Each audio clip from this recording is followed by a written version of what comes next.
I asked the boys after the game, who was really, really good today?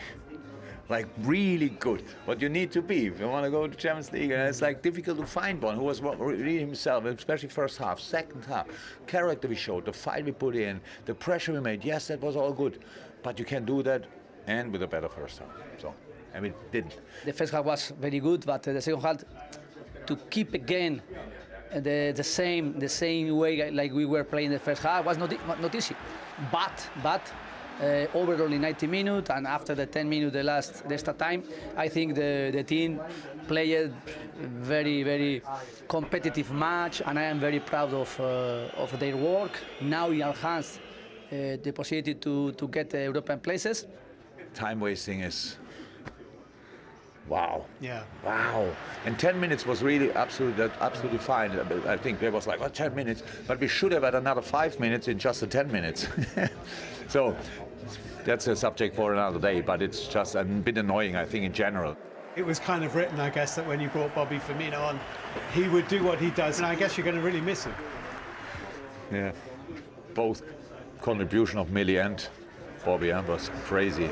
Yes, we saw what we will miss, definitely. We miss character, we miss quality, we miss leadership, we will miss a lot of things, but that's how it is. This is a story we wrote together.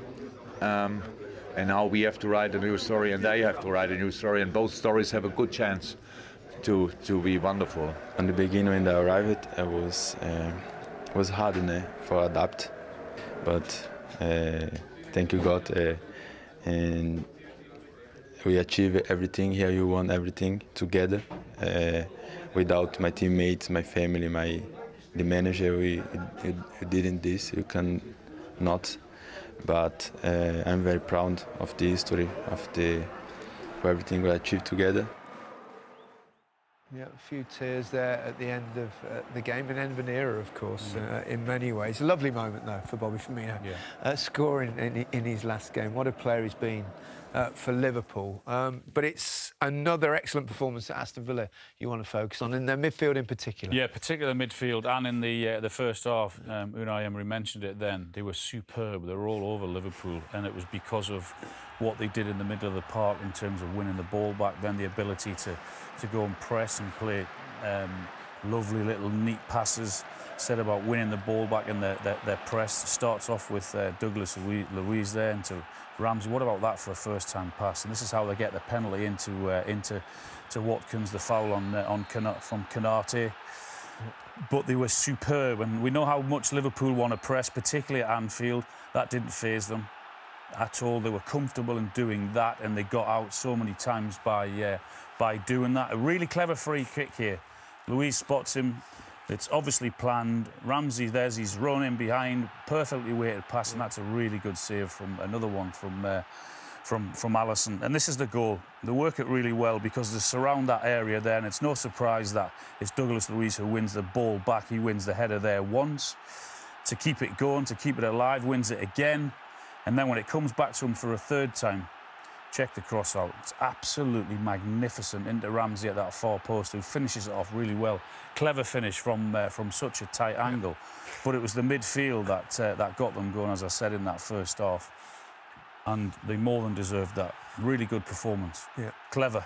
Yeah, really good season. Yeah. All in all. Interesting decision with the Gakpo disallowed goal. I think.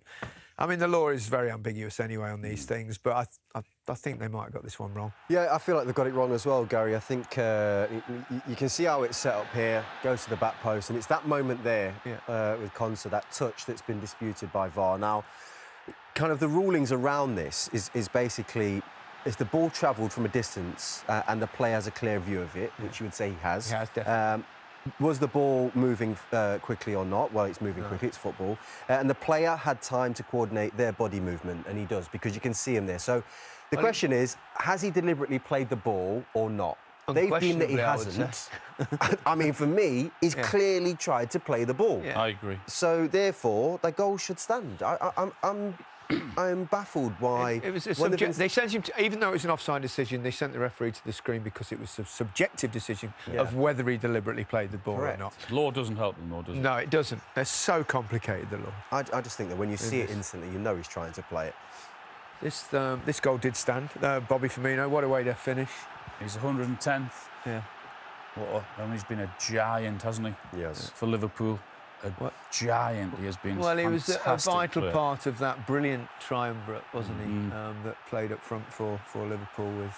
Pretty apt that the cross came in from Salah as well, wasn't it? And you see the tears there. Yeah. And someone's going to get a top player, by the way, wherever he goes. Yeah.